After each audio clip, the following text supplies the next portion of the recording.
Zulkifli Syukur pamit dari PSM Makassar usai laga terakhir Liga 1 kemarin.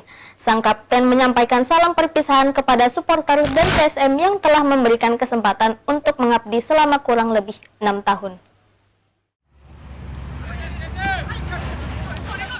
Setelah kompetisi Liga 1 berakhir, banyak pemain yang memilih pamit dari tim masing-masing. Salah satunya adalah Kapten PSM Makassar Zulkifli Syukur. Zulkifli menyampaikan salam perpisahan usai pertandingan terakhir PSM Makassar di Liga 1. Ia mengaku pertandingan melawan Arema FC sangat berkesan karena merupakan laga terakhirnya bersama PSM. Pemain berusia 37 tahun ini yakin PSM Makassar bisa menorehkan prestasi yang lebih baik lagi di musim-musim mendatang.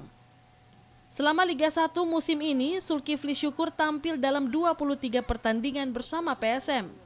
Ia mencatatkan 1.710 menit waktu bermain. Meski sudah mengisyaratkan hengkang dari PSM, Zulkifli belum memutuskan apakah akan melanjutkan karir sebagai pemain atau pelatih. Wahyu Syaputra, Celebes TV.